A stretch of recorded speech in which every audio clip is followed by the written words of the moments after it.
जो भी माला पढ़ा दिए प्लीज प्लीज अपने अपने सीट को पकड़े प्लीज। सारे लीडर से रिक्वेस्ट है प्लीज अपने अपने सीट को पकड़ लें जी। दोस्तों ये रिकॉग्निशन, यह सम्मान एक आम इंसान को खास बनाने का एक रास्ता अगर है कहीं पे तो वो मोदी के लिए है, जहां पे पैसे के साथ साथ वह लाइफ स्टाइल, वह लग्जरियस लाइफ स्टाइल पूरे हिंदुस्तान में एक पहचान, दिल से लोगों का एक सम्मान सिर्फ और सिर्फ आज के डेट में अगर कहीं पे है तो वह मोदी के लिए दुनिया में है। और इसी का एक अद्भुत क्षण अभी आपके नजर के सामने है कि इस उम्र में सांसद विधायक भी नहीं बन पाते हैं लोग, लेकिन आज ना जाने कितने लोगों की जिंदगी को चेंज करते हुए और खुद की लाइफ में इन्होंने चेंजिंग लाया। मैक्सिमम लोग आप जानते होंगे। चलिए सारे लोग please please please please please please please sir please sir please sir please sir cooperate please please. आइए स्टेज स्टेज स्टेज छोड़िए तो, क्योंकि टाइम ओवर हो रहा है। प्लीज बाद में टिक ले लेंगे। Okay okay please leave your stage, please leave your stage. बाद में लीडर आइए सर, बाद में कर लेंगे हम लोग। बाद में आपको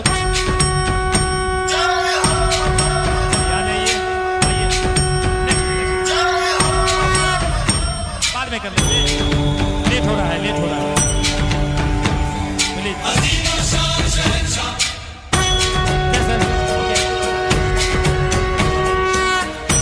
आ जाइए फिर से। विजय सर हैं आपके साथ, अभी सेल्फी हो जाएगी। अपने तरफ से सर के लिए जोरदार ताली। And again most welcome to Begusarai sir. कैसन हो? बढ़िया बा। मैंने बचपन से सुना है कि एक बिहारी सब पे भारी। बराबर है, मैं बचपन से सुनता बड़ा हुआ हूं और मैं चाहता हूं कि आज मैं इसका साक्षात्कार करूं। बराबर। यहाँ हॉल में कितने लोग बैठे हैं? 2000 लोगों के आसपास हैं लगभग, राइट? आपको लग रहा है 2000 लोग हैं, पर जो मैंने बचपन से सुना है उसके हिसाब से मेरे सामने 20,000 लोग बैठे हैं। आया ना? राइट। अब 20,000 लोगों का उत्साह कैसा होता है, ये मुझे गुजरात वालों ने जिम्मेदारी दी है कि विजय भाई जब आप रिटर्न आओ तो हमें बताना जो हमने बचपन से सुना है, एक बिहारी 100 पे भारी, क्या ये बात सही है या गलत। तो अब मैं बड़ौदा जाके ये बताना चाहता हूँ गुजरात वालों को कि जो हमने सुना है वो सही है या गलत, इस बात का प्रमाण आपको देना है इस मीटिंग के खत्म होने तक। अब मैं वहां जाके क्या बोलूंगा ये तो आपके उत्साह पर निर्भर करता है। आया ना? आया ना? राइट। तो दोस्तों नमस्कार, कैसे हैं आप लोग? कैसे हैं आप लोग? मैं आपको 2 बातें बता दूं। सबसे पहले आप मुझे बेवकूफ नहीं बना सकते। क्यों? क्योंकि मैं पैदाइशी हूं। हाँ, मैं आपको बता दूं, राइट है। पैदाइशी इसलिए हूं क्योंकि इस बिजनेस में बेवकूफ लोग ही इतना पैसा कमाते हैं जितना समझदार लोग बाहर 20-25 हजार रुपए में कमाते नहीं है। आया ना? आया ना? समझदार कहते हैं ये बिजनेस करने लायक नहीं है। उनसे पूछा जाता है कि आप क्या कमाते हैं, तो बोले हमें सैलरी मिल जाता है। एक मीटिंग में मैं गया था, मुझे बोला कि एक इंजीनियर साहब, मैं सब उनका रिस्पेक्ट करता हूँ, दिल से रिस्पेक्ट करता हूँ, हर एजुकेशन का रिस्पेक्ट करता हूँ। एक व्यक्ति ने, एक पढ़े लिखे व्यक्ति ने मुझसे पूछा कितना कमा लेते हो? मैंने कहा सर आपके जितना नहीं। तो बोले आपको पता है विजय भाई मैं कितना कमाता हूँ? मैंने कहा नहीं। तो बोले annual package is my 5 lakh rupees, 5 lakh रुपया साल का। मैंने कहा सर मैं आपके जितना तो नहीं कमा पाता, क्योंकि पता नहीं 60 लाख रुपया साल का मोदी कर क्यों देते। तो सदगुरु महाराज को जानते हैं आप? सदगुरु महाराज को सुना है आपने? तो किसी ने सदगुरु महाराज से पूछा, किसी रिपोर्टर, किसी पत्रकार ने सदगुरु महाराज से पूछा कि what is the reason behind your happiness. आप इतने खुश कैसे रहते हैं, आप ऐसे खुश कैसे रहते हैं? तो सदगुरु महाराज ने कहा, I am never argument with the foolish people, मैं कभी मूर्खों से आर्ग्यूमेंट नहीं करता। पत्रकार ने कहा, I am not agree with you, मैं आपके साथ सहमत नहीं हूं। सदगुरु महाराज ने कहा, यू आर एब्सोल्युटली राइट। तो यदि आपको अपने जीवन में खुश रहना है तो आपको ये बात का अनुभव होना जरूरी है कि आपको किससे आर्ग्यूमेंट नहीं करनी, हाँ है ना, राइट। तो मैं विजय अग्रवाल आए हुए तमाम लीडर, तमाम गेस्ट और तमाम लोगों का तहे दिल से स्वागत करता हूं। एक बार जोरदार तालियां आप लोगों के लिए। पूरी लीडरशिप जिन्होंने मुझे यहाँ इनवाइट किया, पूरी लीडरशिप, राइट, और सिंह साहब यहाँ बैठे हैं, जितने भी लीडर्स का मैं नाम जानता हूँ, राइट, सारे लोग यहाँ बैठे हैं। और खासकर मैं दिल से शुक्रिया अदा करना चाहूंगा कि मुझे बिहार की इस पावन धरती पर बुलाने का जो सौभाग्य आज मुझे मिला है, आप लोगों के सामने खड़े होने का। ऐसे हमारे अविनाश जी के लिए भी एक बार जोरदार तालियां होगा। बराबर, मैं आपको शायद पता नहीं है कि उन्हें समय लेने में कितना कष्ट होता है, क्योंकि किसी भी अपलाइन को बुलाते समय, आज कोई भी अपलाइन आती है तो उसे फायदा होता है इसलिए वो आती है, पर किसी और लीडर को यहाँ तक बुलाना, राइट है, वो बहुत कठिन काम होता है, उसके लिए बहुत बड़ा दिल चाहिए। और सबसे इम्पोर्टेंट बात बताऊं, सबसे बड़ी अच्छी बात यह है कि उसके लिए एक साफ नीयत चाहिए, और आप नसीब वाले हो कि आपके पास साफ नीयत का अपलाइन है, राइट। तो मुझे गर्व है और मैं दिल से शुक्रिया अदा करता हूं आप तमाम लोगों का। और मैं ये जरूर कहना चाहूंगा आप सारे लोगों के बीच में, मध्य में, कि आप जितने भी लोग आज यहाँ पे बैठे हैं, कृपया करके मोटिवेट होके मत जाइएगा। अगर आप ये सोच कर आए हैं आज कि आप यहाँ से मोटिवेट होकर जाएंगे, तो जो मुझे माफ कीजिएगा, आप दुनिया की सबसे बड़ी गलतफहमी का शिकार हैं और आप यहाँ पे बैठे हैं, राइट। ये 3 घंटे का सेमिनार, ये 4 घंटे का सेमिनार आपको मोटिवेट कर सकता है, हो सकता है कि आप मोटिवेट होकर जाएं, पर ये 3-4 घंटे के अंदर जितना भी मोटिवेशन आपको आएगा, इस दरवाजे के बाहर वो याद भी नहीं रहेगा कि विजय भाई आए थे क्या बोला, अविनाश जी आए थे क्या बोला। इस गेट के बाहर आपको याद नहीं होगा आपने 4 दिन पहले क्या सब्जी खाई थी, ये आपको याद नहीं होगा। तो आज आप यहाँ पे क्या सुन के जा रहे हैं, ये आपको याद नहीं होगा। पर मैं आपको गारंटी देता हूँ कि यहाँ बैठे किसी भी व्यक्ति ने अगर अपनी सोच में, अपने विचारों में परिवर्तन कर लिया, उसकी आने वाली 7 पीढ़ी इस प्रोग्राम को याद रखेगी। तो मोटिवेट ना होते हुए इस बिजनेस की तर्क को समझने का प्रयास कीजिएगा, इस बिजनेस की आत्मा को समझने का प्रयास कीजिएगा। क्योंकि अगर आज आप यहाँ पे बैठ के इस बिजनेस के तर्क और इसकी आत्मा को समझ के गए, आप नहीं, आपकी आने वाली 7 पीढ़ी को किसी के सामने पैसे के लिए हाथ फैलाने की जरूरत नहीं पड़ेगी। ये वादा है मेरा आपसे, ये वादा है आपसे, राइट। तो आज मैं विजय अग्रवाल यहाँ ना आपको कोई ज्ञान बांटने आया हूँ, ना मेरे पास कोई ज्ञान का भंडार है। मैंने मेरे जीवन में एक ही चीज सीखी है कि जिंदगी अनुमान से नहीं, अनुभव से चलती है। जिंदगी अनुमान से नहीं, अनुभव से चलती है। और मेरे 6.5 साल का अनुभव आज मैं आपसे साझा करने आया हूं। क्या तैयार हैं? क्या तैयार हैं? क्या उस अनुभव को जानना चाहते हैं? क्या उस अनुभव से सीख के अपने अनुभव को बढ़ाना चाहते हैं? क्या दिल से मोदी केयर में आप अपने सारे सपनों को, जिनको आप पाने के लिए रात दिन प्रयास कर रहे हैं, क्या उनको पाने में एक और स्टेप आगे बढ़ना चाहते हैं? तो आप सही जगह पे आए। एक बार जोरदार तालियां आपके सम्मान में, आपके लिए, आपके सम्मान में।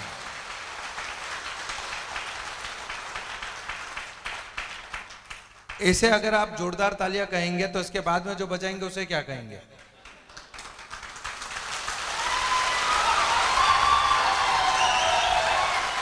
अच्छा, विडंबना देखिए इस बात की कि अभी भी लोग मुझे बेवकूफ बनाने का प्रयास कर रहे हैं। विडंबना देखिए, हम स्कूल में जब छोटे छोटे थे तो प्रार्थना की लाइन में लगते थे, राइट है। तो आगे प्रार्थना गाते थे और उसके साथ हमें गाना होता था, हाँ या ना, बराबर। तो आगे के 4 बच्चे प्रार्थना गाते थे, पीछे के 4 बच्चे गाते थे, और बीच वाले सोचते थे हमें क्या।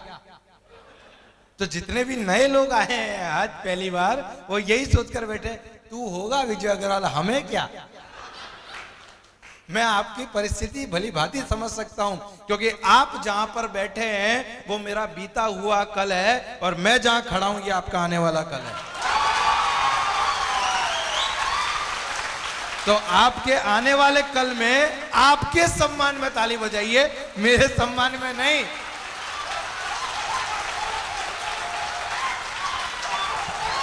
आया ना? Thank you. अच्छा, मैं तो भूल ही गया कि हम मोदी केयर वाले हैं और हमें हर बात का डेमो चाहिए। आया ना?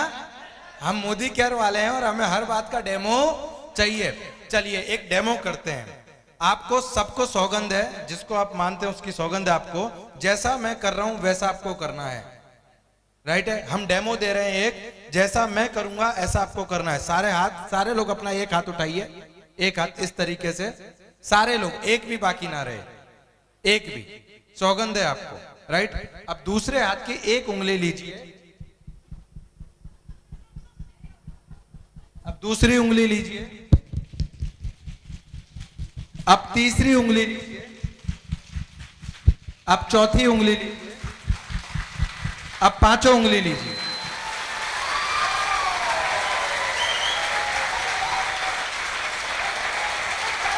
आप सोच कर देखिए, डेमो काम करता है ना? डेमो काम करता है, आया ना? राइट? मेरे दोस्त एक बात हमेशा याद रखना, ये जीवन जो है ये बहुत कठिन है। इंग्लिश में कहावत है, इंग्लिश में एक बहुत अच्छी कहावत है कि teacher is more strict than life, life is more strict than teacher.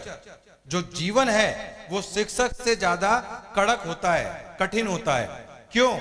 क्योंकि टीचर पहले आपको पढ़ाता है, फिर आपकी परीक्षा लेता है, हाँ या ना? राइट? और जीवन पहले आपकी परीक्षा लेता है और उसमें से आपको कुछ पढ़ाता है। एग्री करेंगे मेरी बात से? राइट? तो मैंने जो परीक्षा दी है, मैंने अपने पूरे जीवन में, मैं आज 28-29 साल का हूं, मैंने पूरे जीवन में बादाम कम और ठोकर ज्यादा खाई है। किसी ने मुझसे पूछा था कि विजय भाई आपके पास इतनी बुद्धि आई कहां से? मैंने कहा बादाम कम और ठोकर ज्यादा खाई है। तो जब जब जब जब आपको ठोकर मिलेगी तब तब आप में बुद्धि आ जाएगी। आप में से जितने लोगों को आलस आता हो, दूसरे दिन सुबह उठ के 500 का नोट फाड़ दीजिए। आपका सारा आलस ना चला जाए तो कह देना, आया ना? क्योंकि जैसे ही आप 500 की नोट फाड़ने के लिए उठाओगे, आपके अंदर अचानक बुद्धि आ जाएगी, कल से जल्दी उठूंगा, आज क्यों फाड़ू? हाँ ना? राइट? तो मैं विजय अग्रवाल बड़ौदा से आज तहे दिल से आप सारे लोगों का स्वागत करता हूं। और मेरा एकमात्र उद्देश्य ये है कि मैंने मेरे जीवन के 6.5 सालों के अंदर जो भी कुछ सीखा है, जो भी कुछ लर्न किया है, जो भी कुछ मैंने पाया है, उसे मैं आज इस स्टेज के माध्यम से, इस पवित्र स्टेज के माध्यम से आप लोगों तक पहुंचाऊं। क्योंकि एक बात मुझे समझ में आती है कि अपने लिए जिए तो क्या जिए, औरों की जिंदगी में कुछ कर पाए तो उसे जीना कहते हैं, बराबर? और मैं आपको बता दूं एक बात, आपकी पूरी टीम का पैसा मुझे आता है। आप जितने भी लोग यहां बैठे हैं, आपकी सारे लोगों की मेहनत का पैसा मुझे बड़ौदा गुजरात में आता है। अब आप पूछेंगे कि यार हम तो हमारे अपलाइन में है नहीं, तो आपको पैसा आता कैसे? आया ना? आया ना? पर मैं आज आपको एक बहुत कठोर सत्य से परिचय करवाता हूं आपका। मोदी केयर जो है वो टोटल टर्नओवर के पैसा देती है, मेरे टर्नओवर का पैसा नहीं देती। और टोटल टर्नओवर में आपका टर्नओवर भी काउंट होता है, आया ना? आया ना? तो यहां मैं अपने आपके द्वारा भेजे गए पैसे का ऋण चुकाने आया हूं। आप जिस व्हाइट पल्स सोप से नहाते हो, बराबर वही व्हाइट पल्स सोप से मैं नहाता हूं, पर नहाते आप और खुशबू मेरे बाथरूम तक आती है, राइट? तो कृपया करके मैं ये चाहूंगा कि रिकॉर्डिंग नहीं करेंगे तो चलेगा, राइट है?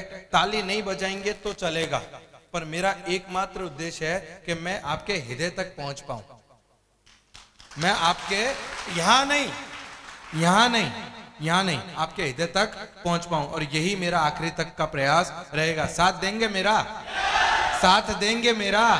Right? Thank you so much दोस्तों। नाम विजय अग्रवाल, और मैं हमेशा कहता हूं इस बात को कि अगर विजय अग्रवाल के पीछे से, विजय अग्रवाल के नाम के अंदर से अगर अल्पेश गज्जर नाम को हटा दिया जाए तो विजय अग्रवाल का जो अस्तित्व है वो शून्य है। मैं जोरदार तालियां चाहूंगा मेरे great mentor, great leader Shri Alpesh Gajjar sir के लिए, जिनकी वजह से एक पानी के पाउच बेचने वाला लड़का आपके सामने सूट बूट में खड़ा है। ये उनका प्रताप है। एक बार जोरदार तालियां ऐसे ग्रेट मेंटर के लिए, क्योंकि एक पानी के पाउच बेचने वाले की औकात नहीं है कि वो आपके सामने सूट बूट में आके खड़ा हो सके, राइट। ये मोदी केयर और उस मेंटर की ताकत है कि एक पानी के पाउच बेचने वाले लड़के को आपके सामने खड़ा कर दिया। दोस्तों, नाम विजय अग्रवाल है। बेसिकली मैं बड़ौदा में रहता हूं और पिछले 6.5 साल से मैं इस बिजनेस को कर रहा हूं। दिल, दिमाग और पूरी आत्मा और पूरी श्रद्धा से मैंने इस बिजनेस को अपनाया है। इस बिजनेस को मैं कर रहा हूं। 9 जनवरी 2016 से पहले ऐसा कोई बिजनेस बाकी नहीं है जो मैंने नहीं किया। पानी के पाउच बेचना, घर पर घर न्यूज़पेपर डालना, मेरे पापा सब्जी की लारी लगाते थे, बराबर। मेरी माँ एक सिंपल सी हाउसवाइफ थी। कभी बड़े सपने नहीं देखे हमने, कभी बड़ा पैसा हमने नहीं देखा, कभी बड़ी गाड़ियों के बारे में हमने नहीं सोचा, किसी चीज के बारे में नहीं सोचा। सिर्फ एक ही चीज के बारे में सोचते थे रात और दिन, और वो थी कि ये घर चल जाए, बस ये घर चल जाए। इससे ज्यादा ना हमने कोई एक्सपेक्टेशन की, ना हमने कभी बड़े सपने देखे, ना कुछ देखा। बस अपने जीवन को धक्का मार मार के चला रहे थे। कभी भी ये नहीं सोचा कि हम भी कभी बड़ी गाड़ी में घूमेंगे, कभी बड़ा पैसा कमाएंगे, कभी बड़ा कुछ लेंगे। सुबह 4 बजे उठता था, सुबह 4 बजे उठता था, न्यूज़पेपर डालने घर घर जाता था, वहां से घर को वापस आता था। सुबह 7 साढ़े 7 बजे निरमा कंपनी में जॉब जाता था, वहां से घर को, वहां से शाम को 5 साढ़े 5 बजे घर पे आता था। 5:30 6 बजे मैं मेडिकल स्टोर पे जॉब जाया करता था। सुबह 4 बजे से लेके रात को 11 बजे तक काम करने के बाद मेरे हाथ में जो पैसा आता था वो 4800 रुपए, 4500 से 4800 रुपए आता था। और आप यकीन मानिएगा, जब मेरे पिताजी के हाथों में जाके मैं वो 4800 रुपए देता था तो आप यकीन मानिएगा 4 लाख के बराबर उस 4800 रुपए की कीमत होती थी। क्योंकि हमें पता है कि अगर किसी में की उंगली में चोट लगे तो दर्द का एहसास सिर्फ उसे होता है। हाँ या ना, हाँ या ना, बराबर। तो मुझे नहीं पता था कि वो 4800 रुपए मेरे पिताजी के हाथ में जब जाके देता था मैं, 4800 रुपए के बराबर वो रकम होती थी। और आप यकीन मानिएगा उस समय हमारा घर कैसे चलता था ये सिर्फ हम जानते हैं। पापा का एक्सीडेंट हुआ, पापा का एक पैर 3 जगह से टूटा, पापा का एक ही पैर 3 जगह से टूटा। ऑपरेशन कराने के लिए बराबर है पैसे नहीं थे। लोगों को लगता है कहानी है, अरे भैया आके देखो, किसी के जूते में पैर डालकर देखो कि उसे उस जूते को पहनने में कितनी तकलीफ हो रही है। आसान है किसी की, आसान है किसी को दूर से देखकर उसकी परिस्थिति का अंदाजा लगाना, मुश्किल है उसके जूते में पैर डाल के देखना कि उसे कितनी तकलीफ हो रही है। नहीं सोचा कभी कि कितना पैसा आएगा, नहीं सोचा कुछ, और रात दिन बस एक ही काम कि कैसे भी ये घर चल जाए, कैसे भी ये घर चल जाए, कैसे भी ये घर चल जाए। मरता क्या ना करता। जब आदमी के सामने मरण मतलब आखिरी ऑप्शन मौत रहता है ना, तो उसके पास चॉइस नहीं रहती कि उसे क्या करना चाहिए और क्या नहीं करना चाहिए। और इसी तरीके से जिंदगी चल रही थी और एक ही काम मैं रात दिन किया करता था, उस ऊपर वाले को गाली देने का। मैं ही मिला था तुझे, मैं ही, ये सारे दुख मेरे ही नसीब में लिख दिए तूने, सारी तकलीफें मुझे ही दे दी। और एक गरीब आदमी दिन में कम से कम 3 बार ऊपर वाले को कोसता है। हाँ या ना, राइट। अच्छा मैं ही मिला था, अब यही बचा था, ये भी दे दिया। हाँ या ना, कोई ऑप्शन नहीं था लाइफ में। और मैं आपको सच बता रहा हूं, बस धक्का मार के, जैसे कहते हैं ना, जीवन जी नहीं रहे, जीवन काट रहे हैं, जीवन जी नहीं रहे, काट रहे हैं। हम 6 लोग हैं घर में, 2 भाई 2 बहन 2 माँ बाप, 6 लोग। और 6 के 6 लोग हम 10 बाय 10 के आलीशान बंगले में रहते थे। 10 बाय 10 का आलीशान बंगला था हमारे पास। आप अगर मेरा पुराना किसी ने वीडियो देखा होगा तो उसमें है मेरा घर का वीडियो। वहां पे एक बार कंपनी ने, जब हमने कोई अचीवमेंट किया था तो कंपनी ने डॉक्यूमेंट्री बनाने के लिए घर में वीडियोग्राफर को भेजा था। आप यकीन मानेंगे, वो वीडियोग्राफर बोला अगर मैं घर में घुस के शूटिंग करूंगा तो मैं करूंगा कितना, इतना तो सामान लेकर आया हूं जितना चाहिए। तो मैंने बोला भैया तेरा सेटअप बाहर लगा ले, तो इतना ही शूट कर ले। एक दिन नौकरी से आ रहा था तो मुझे किसी ने पूछा, मेरा एक दोस्त था, उसने मुझसे पूछा कि विजय भाई क्या करते हो। मैंने कहा यार सुबह से उठता हूँ, ये करता हूँ और शाम को घर चला जाता हूँ। तो बोले विजय पैसा कमाना है। अब अगर आप भूखे से ये पूछो कि खाना खाना है तो वो क्या बोलेगा, हाँ या ना। आप में से कितने लोग मोदी केयर में पैसा कमाने के लिए आए हैं? मैं नहीं आया था, राइट। इस बिजनेस में आने से पहले हमारे पास पैसों की कोई दिक्कत नहीं थी, कोई परेशानी नहीं थी। आप में से जितने भी लोग यहाँ पैसा कमाने के लिए आए हैं, बराबर है, आप पैसा कमाने आए, हमारे पास पैसे की कोई दिक्कत थी ही नहीं, क्योंकि पैसा था ही नहीं। अगर आपके पास पैसा रहेगा तो आपको टेंशन है। प्रेम चोपड़ा का वो डायलॉग है कि नंगा नहाएगा क्या और निचोड़ेगा क्या। तो हमारी लाइफ बिल्कुल ऐसी थी, बिल्कुल ऐसी थी, पैसे की कोई दिक्कत ही नहीं थी। मान लीजिए आपके पास सर जेब में 500 रुपए हैं, तो आप ये सोचेंगे कि बैंक में रख दूं, घर पे रख दूं, खर्च कर दूं। जब 500 है ही नहीं तो कोई चिंता है क्या, है क्या? कुछ लोग जाते हैं ज्योतिष के पास के देखिए क्या है, क्या तकलीफ है, हाँ क्या ना, जाते कि नहीं बताने के लिए। तो एक आदमी ज्योतिष के पास गया कि ऐसे जा रहा था रास्ते में, तो उसने बोर्ड देखा, वो ज्योतिष के पास गया कि ज्योतिष जी जरा देखो तो मेरे हाथ में क्या है। तो ज्योतिष ने बोला कि यार तेरे पे तो 7.5 लग गई है, 7.5 की पनौती लग गई है, तो अब, तो बोले गुरुजी अब मैं क्या करूं। तो बोले तू यहाँ आया था उससे पहले तुझे पता था कि तेरे पास 7.5 है? बोले नहीं। किसने बताया? बोले मैंने। तो उतारेगा कौन? बोले मैं। तो बोले काम करते हैं, हम एक काली गाय का दान कर देते हैं, तो और मैं कुछ पूजा विधि कर दूंगा तो ये पनौती उतर जाएगी।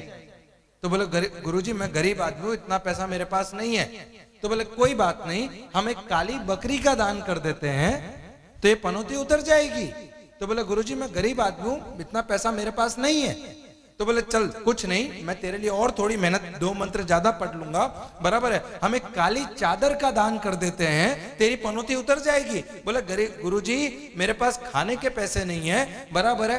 तो बोले चल कोई बात नहीं, मैं तेरा और थोड़ी मेहनत कर लेता हूं, हम एक काला रुमाल और काली उड़द का दान कर देते हैं, तेरी पनौती उतर जाएगी। बोले गुरुजी मैंने कहा तो मेरे पास खाने तक के पैसे नहीं है, मैं तो बिल्कुल बर्बाद आदमी हूं। तो बोले जब तू बर्बाद आदमी है तो फिर चिंता क्यों करता है, शनि तेरा क्या बिगाड़ लेगा जब तेरे पास कुछ है ही नहीं।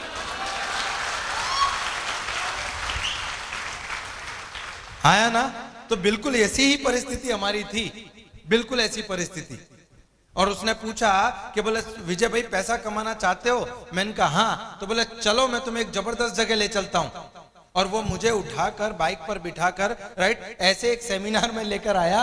पीछे खड़े थे हम, ये पूरा हॉल पैक था, पीछे हम खड़े थे। और यहाँ पे जितने भी लोग आते हैं ना, आप किसी भी सेमिनार में जाइए, आपको कोई भी लाख से नीचे बात करने वाला मिलेगा ही नहीं।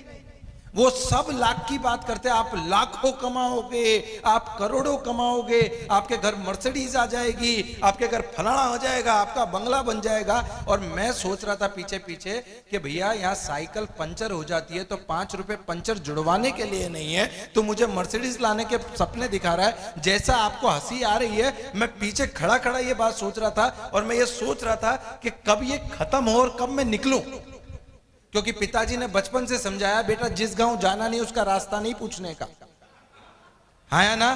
तो लाखों हमारे घर में किसी ने देखे नहीं, लाखों मुझे कमाने नहीं, तो मैं रास्ता क्यों पूछूं। एग्री करेंगे कि नहीं करेंगे इस बात को, बराबर है। तो मैं जैसे ही बाहर निकला, मीटिंग खत्म हुई, मैंने कहा चलो छूटी जान। हम बाहर निकले और मेरे दोस्त ने मेरे पास आकर कहा कैसा लगा। आपसे भी ये सवाल पूछा जाएगा। और मैंने बड़ी विनम्रता से कहा गजब।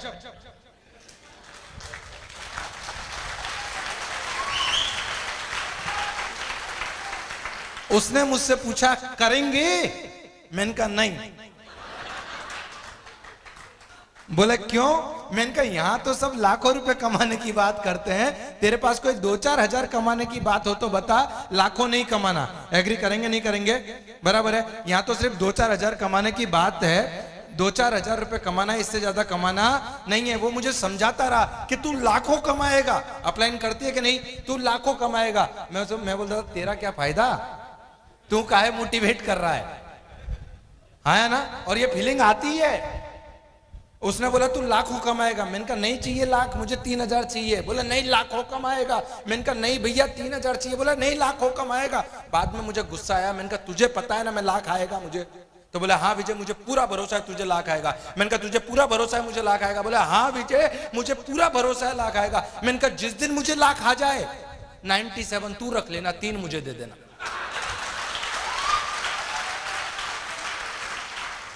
मेरी हालत उस समय उस भिखारी की तरह थी। एक भिखारी को 1 करोड़ रुपए की लॉटरी लग गई, सारे भिखारी इकट्ठे हुए और उसने बोला अरे यार अब तो तू करोड़पति बन गया है, अब तू क्या करेगा। बोले मैं इस 1 करोड़ रुपए से भव्य मंदिर बनवाऊंगा। सारे भिखारियों ने बोला यार हम तो तुझे भिखारी समझते थे, तू तो धर्मात्मा निकला। बोले कोई धर्मात्मा परमात्मा नहीं हूं, मैं इससे बड़ा भव्य मंदिर बनवाऊंगा और उसके आगे मैं अकेला भीख मांगूंगा, किसी को नहीं आने दूंगा। तो कई बार हमारी स्थिति बिल्कुल ऐसी होती है कि करोड़ों रुपए की अपॉर्चुनिटी आने के बाद भी हम उस मेंटलिटी से बाहर आ नहीं पाते और हमें ये लगता है मैं अकेला ही कर लूंगा, मुझे किसी की जरूरत नहीं है। बराबर। मैं बाहर निकला, उसने मुझे बहुत समझाया, मैं नहीं माना और आखिर में ये फैसला हुआ कि चल उसके कहने से मैं कुछ करूंगा। अब मैं मोटिवेट था। जब भी सेमिनार में से हम जाते हैं घर को तो हम कितने मोटिवेट रहते हैं, बस अब तो मार दूंगा, तोड़ दूंगा, इसको भी जोड़ दूंगा, इसको भी जोड़ दूंगा, इसको जीबीडी बना दूंगा, इसको थाईलैंड करवा दूंगा। अब वो भी, अब चाचा का लड़का भी याद आ रहा है, मामा। अचानक से हमारे ज्ञान चक्षु खुल जाते हैं और हमें हमारा मॉडर्न कनेक्ट होता है और हम उन सारे लोगों को याद कर लेते हैं उस समय, है ना। बराबर मोटिवेटेड होते हैं। घर गया मैं, मेरे पापा बाहर बैठे हुए थे और मैं गया और मैंने पापा को जाके कहा कि पापा अब अपने दुख के दिन गए। आप यकीन मानिएगा मेरे पापा ने पहली दफा मुझे 15 मिनट बहुत गौर से देखा कि सुबह तक तो ठीक था, सुबह तक तो ठीक था। वो मेरे पास आए, उन्होंने मेरे माथे पे ऐसे हाथ लगाया कि बुखार तो नहीं चढ़ गया। बराबर। मुझसे फिर पूछा गया कि क्या हुआ। मैंने कहा पापा उस मीटिंग में गया था, गजब लोग थे, सब लाखों कमा रहे थे, अपने भी लाखों कमाएंगे, अब अपने दुख के दिन गए, अब आप देखो।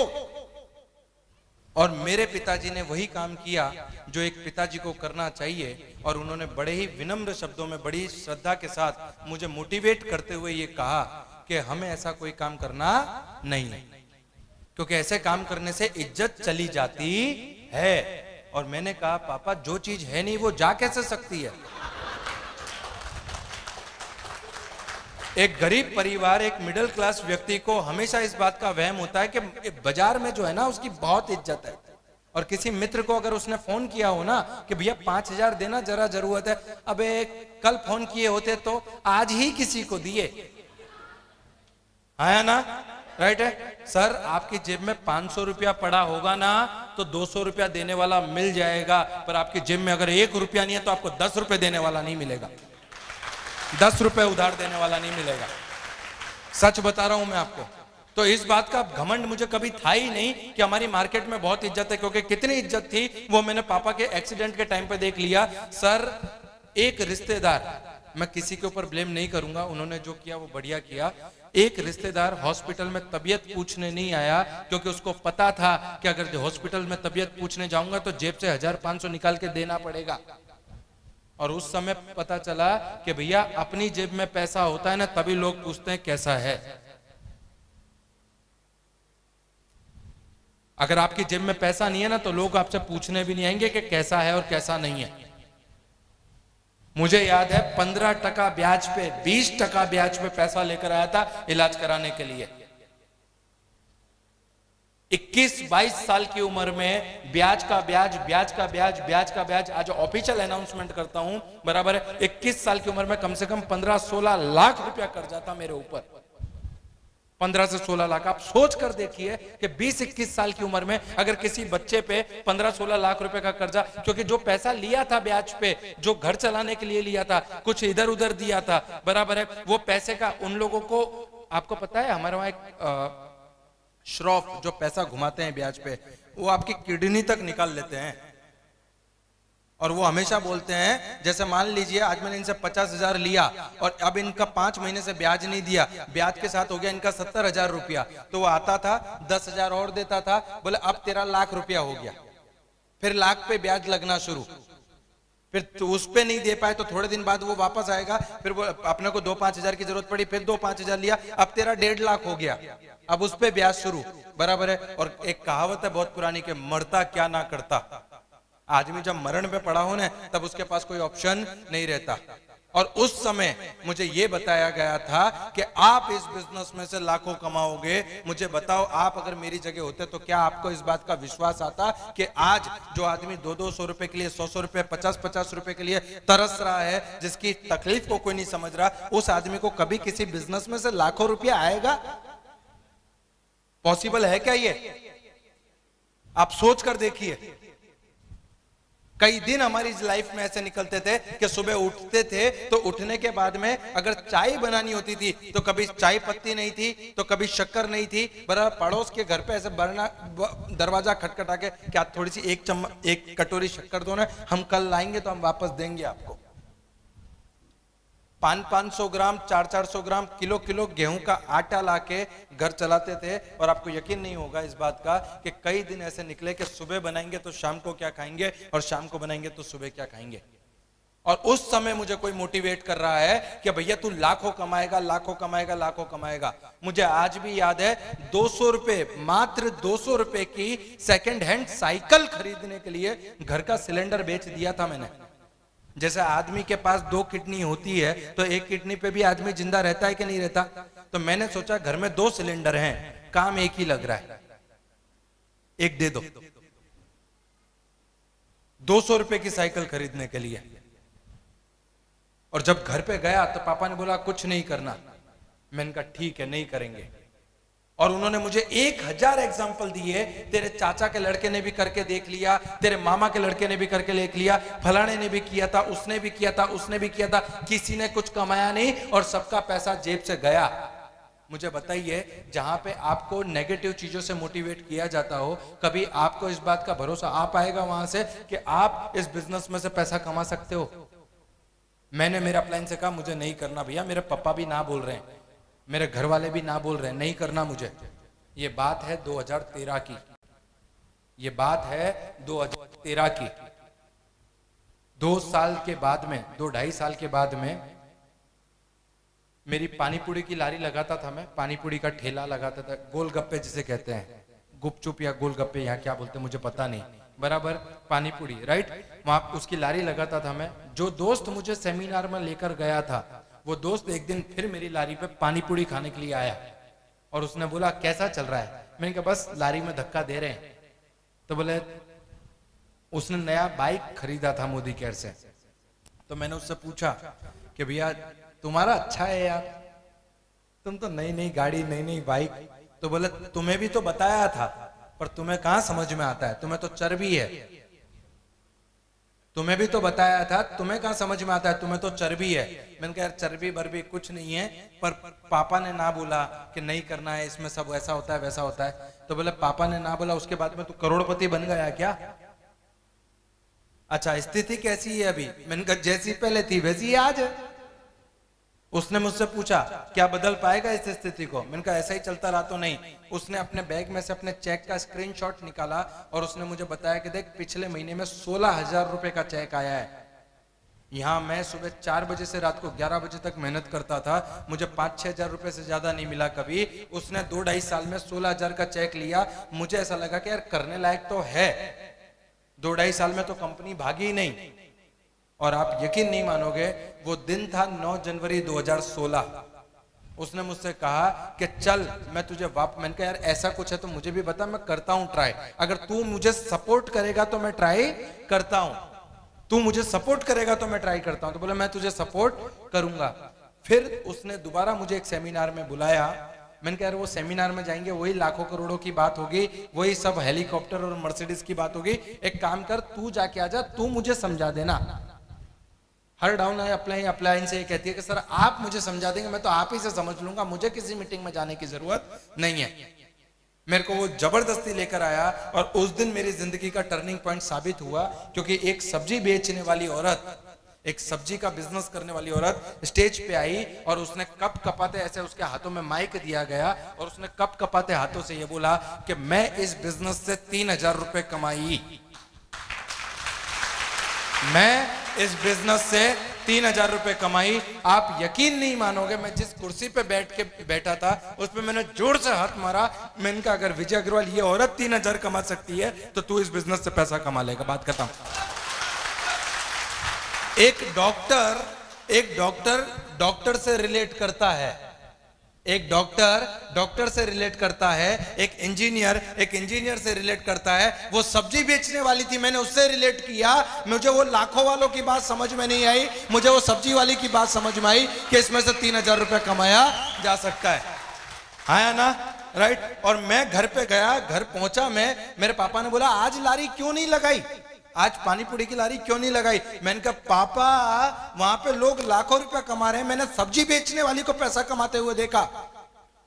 मेरे पापा ने फिर मुझे वही समझाया कि ऐसा कोई बिजनेस करने का नहीं है, ये तो सब बताने के धंधे, इसमें कुछ मिलता नहीं है।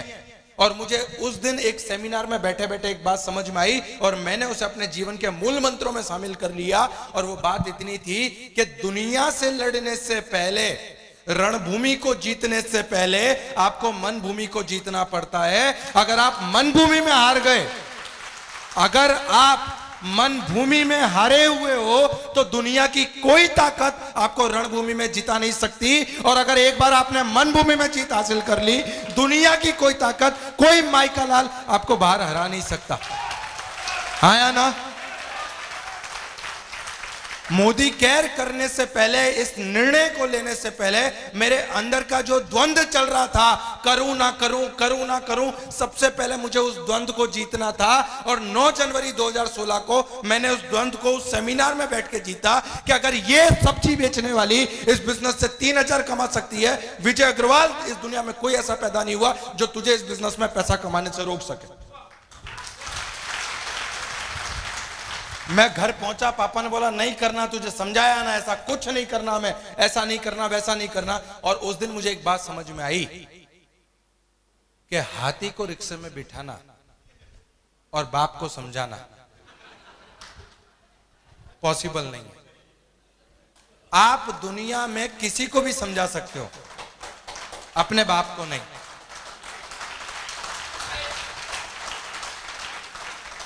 आप दुनिया में किसी को भी समझा सकते हो, अपने बाप को नहीं। और मैं उस दिन समझ गया कि ये नहीं समझेंगे, क्योंकि उनके मुंह पे हर बात के अंत में एक ही डायलॉग होता था, मैं तेरा बाप हूं, तू मेरा बाप नहीं है। मैंने तुझे पैदा किया है, तूने मुझे पैदा नहीं किया। तुझसे ज्यादा दिवाली मैंने देखी है। अब उन्हें कैसे बताऊं कि पापा फटाके मैंने ज्यादा फोड़े।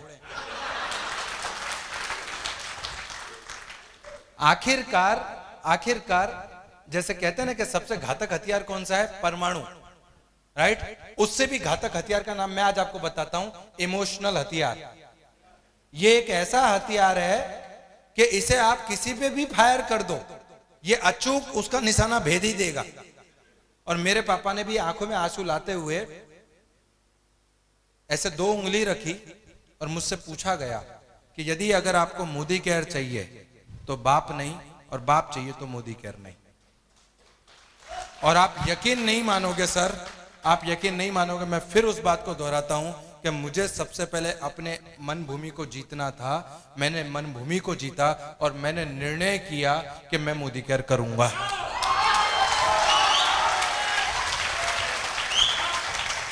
क्योंकि आज हमारी जो परिस्थिति है, इससे खराब परिस्थिति हो नहीं सकती। और अगर मुझे इस परिस्थिति में को बदलाव करना है तो मुझे आज निर्णय करना पड़ेगा। यदि मेरे पापा ने आज से कुछ सालों पहले निर्णय कर लिया होता तो आज हमारी ये परिस्थिति नहीं होती। और अगर आज मैंने निर्णय नहीं किया तो मेरी आने वाली पीढ़ियां मुझे गाली देंगी कि कम से कम तू तो निर्णय कर सकता था, तूने निर्णय कर लिया होता तो आज हमारी ये परिस्थिति नहीं होती।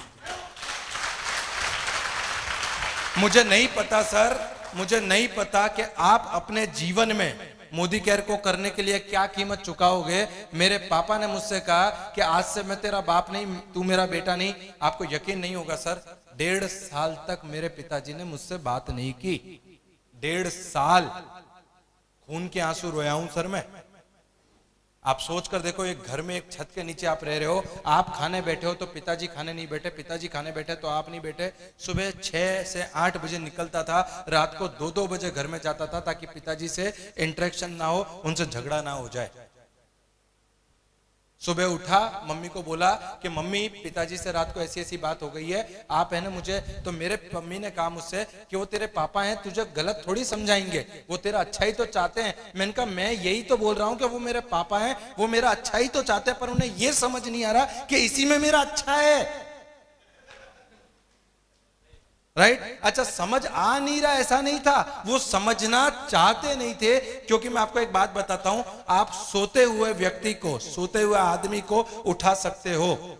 जो आदमी सो रहा है ना, उसे आप उठा सकते हो, पर जो आदमी सोने का ढोंग कर रहा है, क्या उसे उठाया जा सकता है? होता है कि नहीं?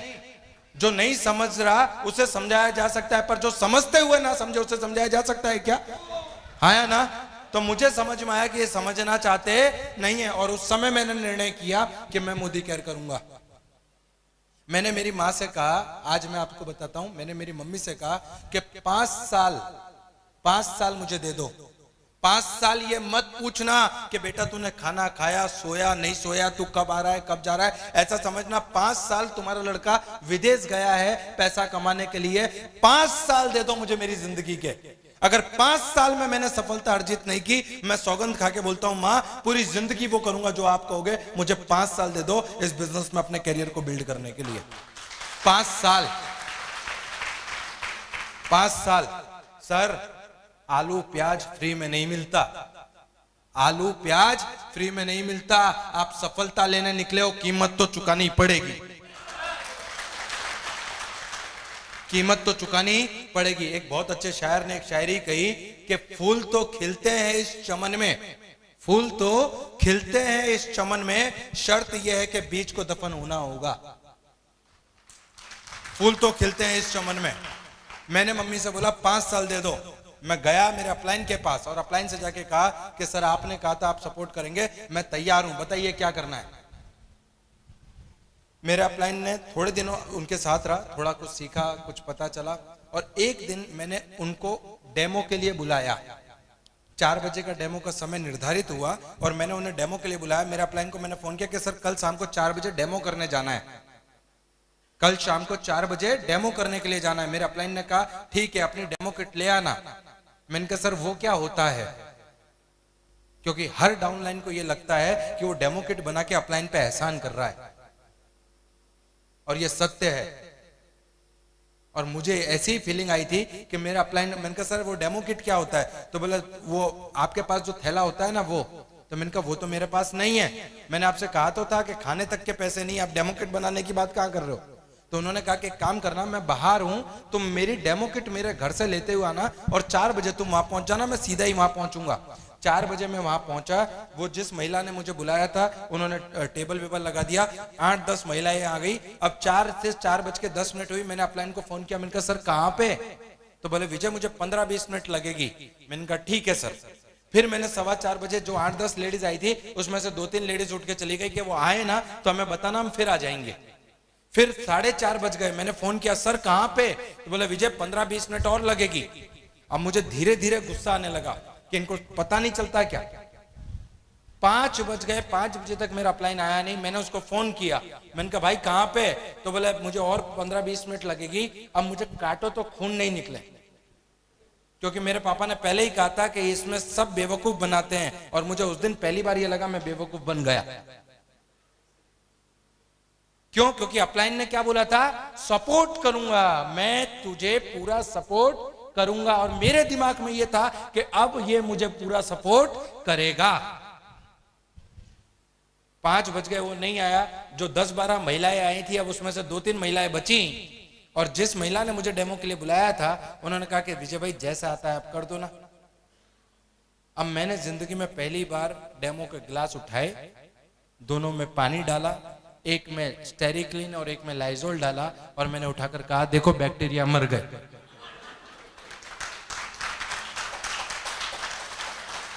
मुझे बाद में पता चला कि उसमें उजाला भी डालना था। बराबर। पर डॉन को पता है कि रिवॉल्वर में गोलियां, डेमो आता है या नहीं आता है, किसको पता था? मेरे को। क्या सामने वाले को पता था? नहीं। तो डॉन को पता है रिवॉल्वर में गोलियां नहीं है, मुझे पता है मुझे डेमो आता है या नहीं आता।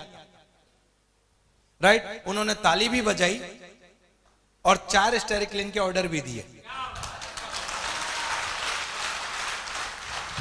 अब मैं जिस फ्लैट में मैं डेमो कर रहा था, वहां से लेकर मैं जब थोड़ी दूर को गया तो मेरे जो परम पूजनीय अपलाइन थे, जिन्होंने मुझसे वादा किया था कि मैं तुझे पूरा सपोर्ट करूंगा, वो एक चाय की टपरी पे मुझे दिख गए। अब आपको गुस्सा आ रहा हो और आप भोजपुरी में जितनी गालियां दे सकते हैं, आप यकीन मानिएगा, मैं उनके पास गया, उनकी डेमो किट को ऐसा पकड़ा और मैंने कहा, ये पकड़ तेरी लंका, साले तुम्हारे चक्कर में बाप से दुश्मनी ले ली मैंने। हाँ, सपोर्ट करूंगा 4 बजे के टाइम पे 5:30 बजे तक ठिकाने नहीं थे तेरे। और जितनी मुझे आती थी उस समय, जितनी आती थी, मैंने सब प्रेम उनको दे दी, कुछ बाकी नहीं छोड़ा। और आखिर में जब उनको देने के बाद में उन्होंने बड़े ही मुस्कुराते हुए मुझसे पूछा 2 सवाल। सवाल नंबर 1, चाय पिएगा? अब मैं आपको बता दूं, मैं बनिया हूं। मैंने कहा इसके साथ काम तो करना नहीं है, चाय का गिलास क्यों छोड़ूं?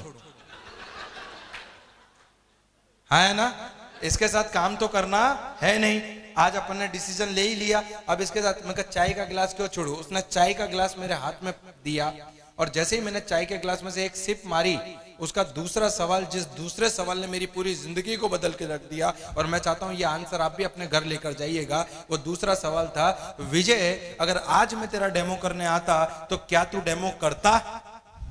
मैंने कहा नहीं करता। उसने मुझे कहा कि मैं इसीलिए नहीं आया, मैं नीचे ही खड़ा था और मैं चाहता था क्या तू डेमो करे, मैं चाहता था क्या तू डेमो करे।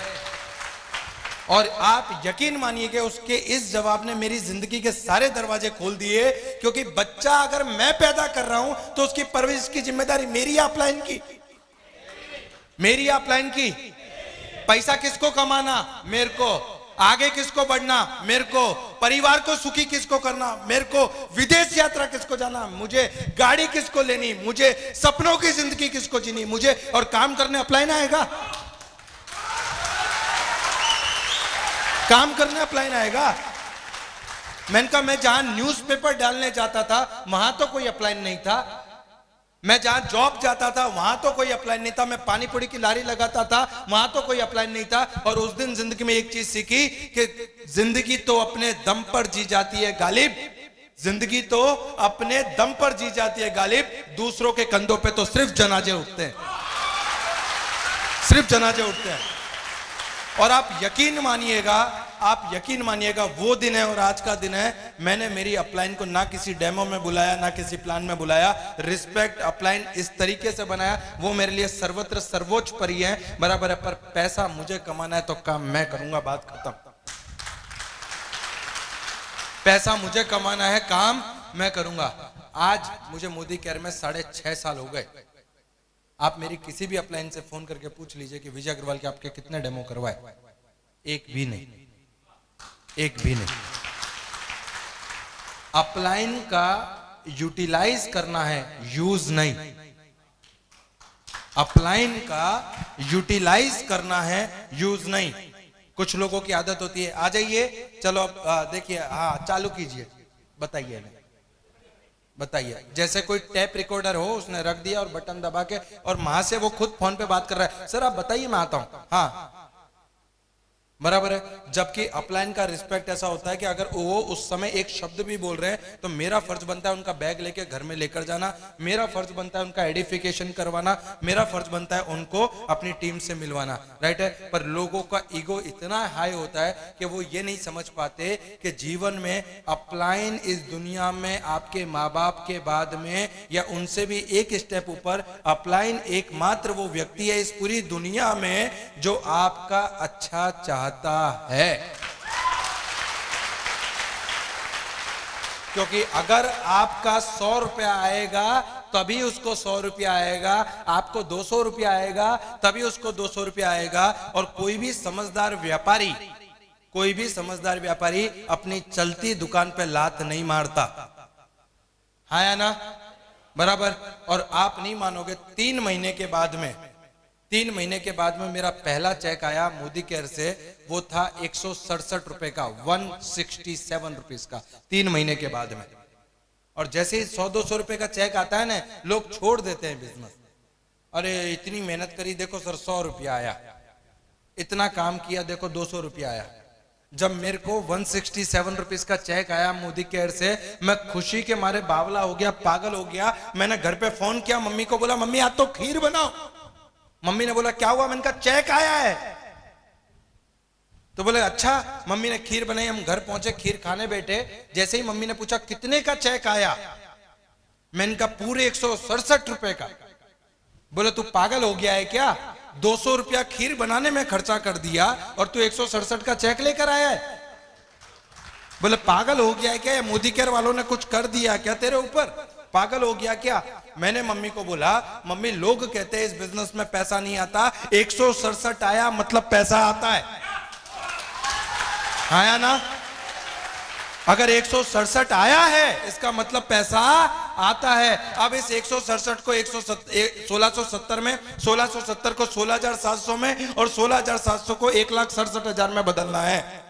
मुझे एक बात बताइए, अगर आपके घर में खुशखबरी आने वाली हो और यदि कोई कंफर्म कर दे कि शी इज प्रेग्नेंट, तो आप घर पे आके क्या करते हो? कोई हंसेगा नहीं, कोई खुशी नहीं, 9 महीने बाद देखेंगे।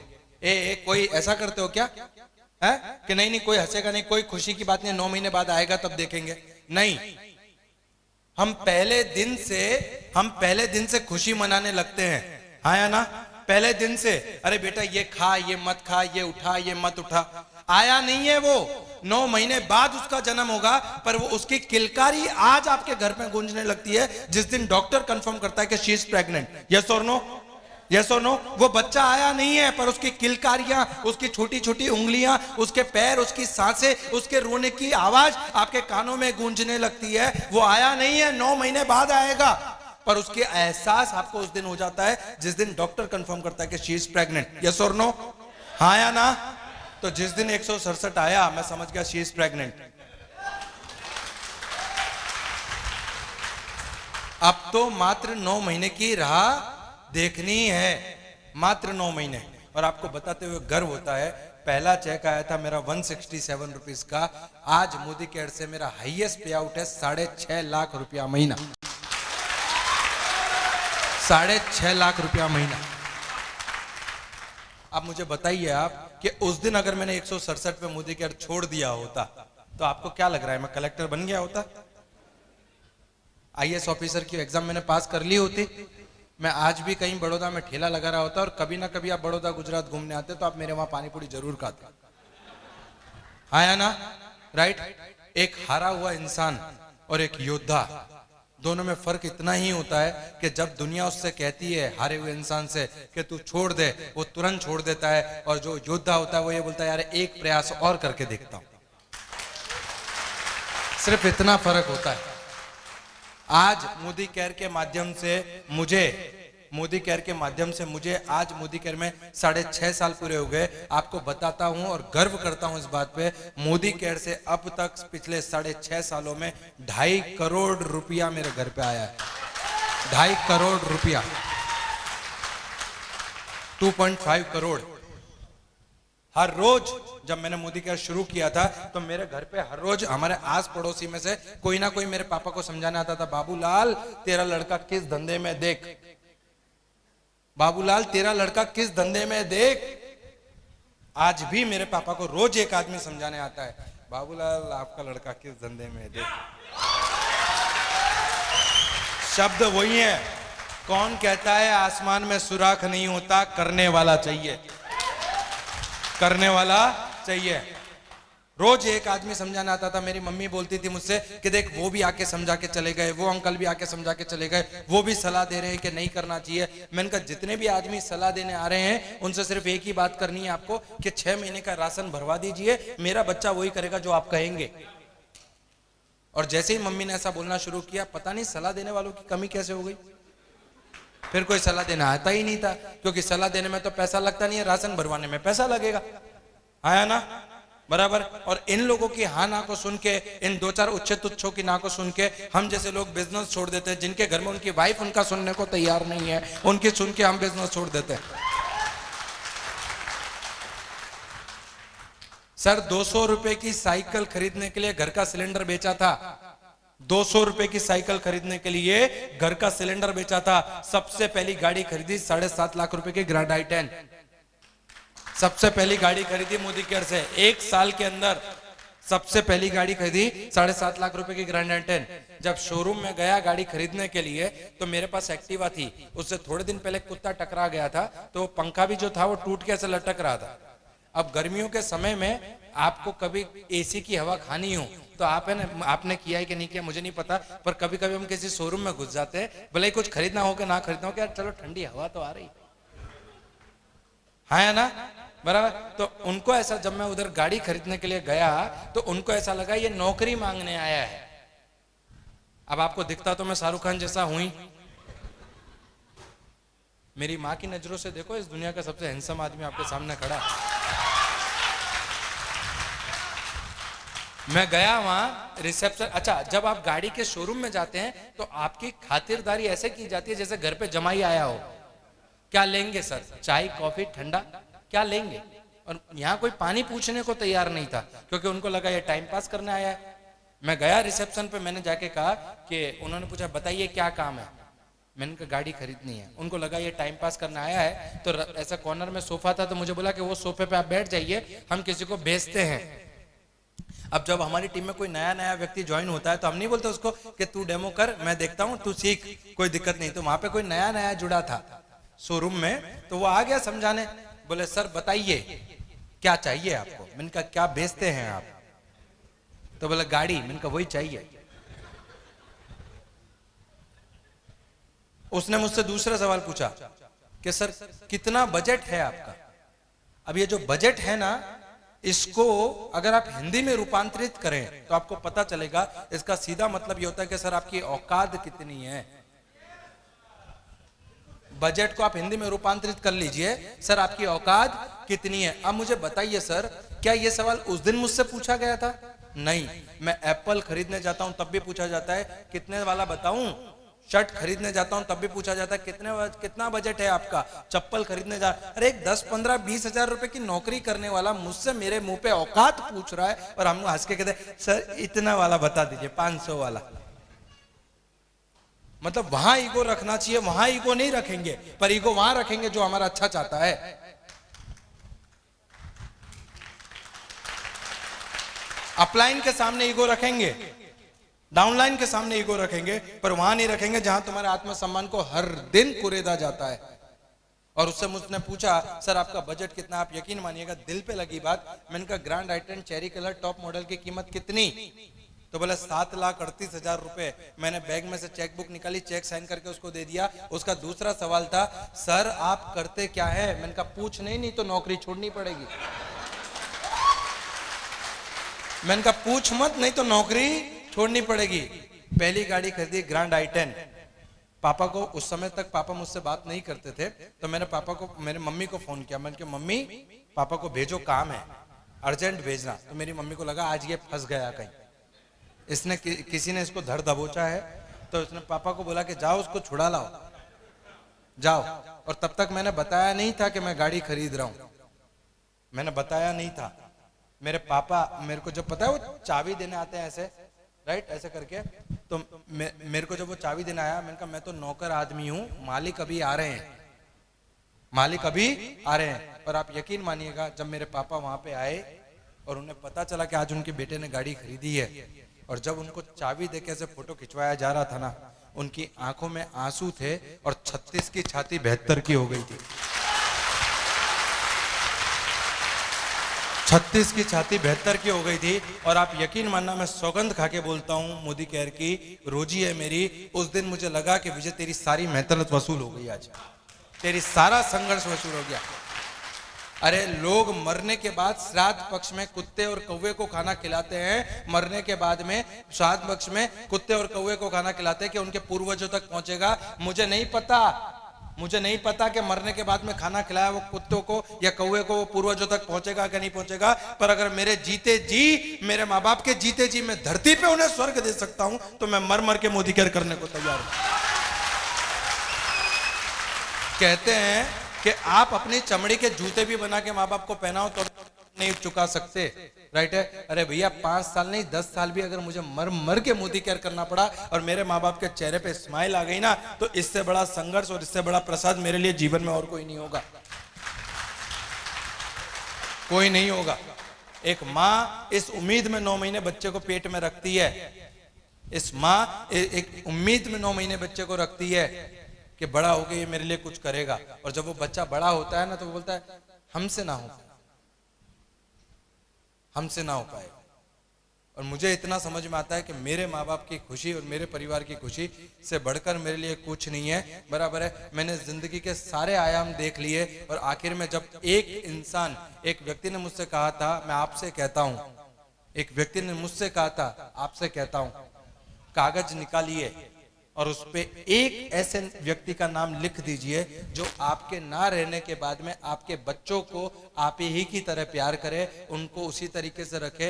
एक आदमी का नाम लिख दीजिए, अगर आपके पास वो एक आदमी का नाम है जो आपके ना रहते हुए आपके बच्चों को अच्छी जिंदगी दे सकता है, तो आपको मोदी केयर की कोई जरूरत नहीं है। मेरे दोस्त, अगर वो नाम आपके पास नहीं है ना तो मुझे माफ कीजिएगा, मोदी केयर के सिवा आपके पास कोई विकल्प नहीं है। आज की तारीख में महीने का 4 से 5 लाख रुपया आता है। खुदा ना खास्ता कुछ हो भी जाए ना तो मेरे माँ बाप को पूरी जिंदगी इस बात का गर्व रहेगा, राइट है, इस बात का दुख रहेगा कि मेरा बेटा नहीं है, बराबर इस बात का गर्व रहेगा कि वो 7 पीढ़ी का बंदोबस्त करके गया है। गर्व करता हूं मैं सुनता हूं कई लोगों की माँ से कि तुझसे बेहतर तो पत्थर को जन्म दिया होता ना तो अच्छा था। आज मेरे माँ बाप बोलते हैं कि भगवान तेरी जैसी औलाद सबको दे। ये है अचीवमेंट। पहली गाड़ी ग्रैंड i10 खरीदी 7.5 लाख रुपए की, दूसरी गाड़ी खरीदी 12.5 लाख रुपए की एस क्रॉस। आज जिस गाड़ी में चलता हूँ वो 22 लाख रुपए की MG Hector top model Modi care car fund से है। 300 रुपया स्कूल में भर के कभी पिकनिक नहीं गया। आज 8 विदेश यात्राएं मोदी केयर के माध्यम से करके आया हूं। और ना सिर्फ मैंने 8 यात्राएं की हैं, करीब 250 से ज्यादा लोग आज तक मेरी टीम में से विदेश यात्रा कर चुके हैं। 250 से ज्यादा लोग, जिसमें 70 से 80% महिलाएं हैं जिन्होंने विदेश यात्रा की है। आज मोदी केयर से 2.5 करोड़ रुपया आ चुका है और अभी जर्नी जारी है।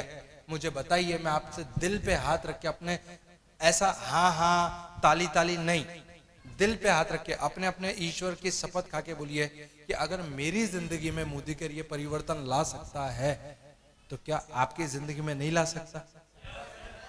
नहीं ला सकता? हाँ या ना? बराबर। तो ये जो यस बोल रहे हैं ना, ये यहां से नहीं आना चाहिए, यहां से आना चाहिए कि सही में ला सकता है। और मैं एक ही बात बोलूंगा आपको कि you are the only person who is responsible for your failure और योर सक्सेस। आप एकमात्र व्यक्ति है इस पूरी अर्थ पे, इस पूरी पृथ्वी पे जो 7वें आसमान से उठा के आपको जमीन की धूल में मिला सकता है और जमीन की धूल से उठा के आपको 7वें आसमान पे बिठा सकता है, और वो है आप। You are. Nobody is responsible for your failure और योर सक्सेस। You are. आप और आप और आप और आप ही एकमात्र वो व्यक्ति है जो अपने जीवन में किसी भी घटना और किसी भी अचीवमेंट के लिए जिम्मेदार होंगे। बदलाव जरूरी है। आज आप जितनी भी महिलाएं यहां बैठी है, आप सारे बिजनेस वूमेन है क्या? आप पहले से कोई बहुत बड़ा बिजनेस करते हुए आए क्या? नहीं, ये आपने पहली बार बिजनेस स्टार्ट किया है। तो आज तक आप एक साधारण महिला थी, पर अब आप एक बिजनेस वूमन की तरफ आगे बढ़ी है। तो आपको समय मैनेज करना, परिवार को मैनेज करना, बच्चों को मैनेज करना, घर के कामकाज को मैनेज करना और फिर मोदी केयर को मैनेज करना। हाँ या ना? पर मुझे इस बात का गर्व भी है, जितने पुरुष यहाँ बैठे हैं ध्यान से सुनिएगा इस बात को, मुझे इस बात का गर्व भी है कि इस बिजनेस में जो टॉप अर्नर है वो सुरेखा भार्गव जी हैं और वो एक महिला है। आप सोच के देखिए, आपका अस्तित्व इतना बड़ा है कि उस परमात्मा को भी जन्म लेने के लिए आपकी आवश्यकता है, तो आप इस बिजनेस में क्या नहीं कर सकती, सोच कर देखिए। और पिछले 6.5 सालों में आज विजय अग्रवाल आपके सामने खड़ा है, यही काम करके, यही जीवन में संघर्ष करके, यही सारी चीजों को पाके आज मैं यहां तक पहुंचा हूं। और मुझे इस बात का गर्व है कि मैं मोदी कैरियन हूं। महाराज छत्रपति शिवाजी महाराज ने एक नारा दिया था कि अत्र तत्र सर्वत्र एक छत्र एक राज स्वराज दिया था, कि अत्र तत्र सर्वत्र एक छत्र एक राज स्वराज्य। मेरा नारा है अत्र तत्र सर्वत्र एक छत्र एक राज मोदी केयर। मैं ना यहाँ पे डायमंड बनने आया हूँ, ना डायरेक्टर बनने आया हूँ, ना टीबीडी बनने आया हूँ, ना रेड डायमंड बनने आया हूँ, ना टीआरडी बनने आया हूँ। मैं यहाँ पे मोदी केयर का ब्रांड एम्बेसडर बनने के लिए आया हूँ। मुझे नहीं, मेरी पीढ़ियों को देखकर लोग ये बोलने चाहिए कि इसके खानदान में सब मोदी केयर करते हैं, इसके खानदान में सब मोदी केयर करते हैं। मोदी केयर से मेरे भाई ने इंजीनियरिंग कंप्लीट की, इंजीनियरिंग कंप्लीट करके वो आया मेरे पास कि भाई अब क्या करना है। मैंने कहा वही जो मैं कर रहा हूं, राइट। और आप नहीं मानेंगे, आज वो भी इस बिजनेस में प्लेटिनम डायरेक्टर है। 50,000 से 1 लाख रुपए के बीच में वो भी इस बिजनेस से इनकम ले रहा है। ये बिजनेस की ताकत है, पर इस ताकत को समझेगा कौन? कौन समझेगा? मैं। ये देश किसका? हाँ, वाइफ किसकी? जिम्मेदारी किसकी? बहुत सीधा उदाहरण है ये। और मुझे सिर्फ इतना समझ में आता है कि एक विजय अग्रवाल कर सकता है, तो आप क्यों नहीं कर सकते? डिपेंडेंसी को खत्म कीजिए, किसी पे निर्भर होना बंद कीजिए। आज तक हमारा देश निर्भर ही तो था छोटी छोटी चीजों पे, था कि नहीं था?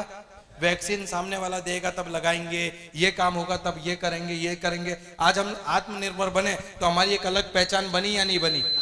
बनी या नहीं बनी? तो मुझे इतना समझ में आता है कि जब बिजनेस हो, जीवन हो या दुनिया का कोई भी क्षेत्र हो, अगर आप आत्मनिर्भर हैं तो दुनिया में किसी की ताकत नहीं आपको पीछे कर दे। तैयार हैं उसके लिए? तैयार हैं उसके लिए, राइट। तो मैं समय लेते हुए मैं ये कहूंगा कि अब नेक्स्ट सेशन को स्टार्ट करें, राइट। तो एक बार जोरदार ताली से मैं फिर से यहाँ पे बुलाना चाहूंगा हमारे ग्रेट लीडर को। Thank you. एक जोरदार ताली, फिर से जोरदार ताली दोस्तों। खड़े होकर के एक जोरदार ताली इनके स्टोरी के लिए, एक जोरदार ताली दोस्तों। क्या बात है, वाह, super. Thank you, thank you very much. किन्हीं की डायरी मिस हो गई है, किन्हीं की डायरी मिस हुई है, वो आकर के ले सकते हैं यहाँ पे। रुला दिया सर ने।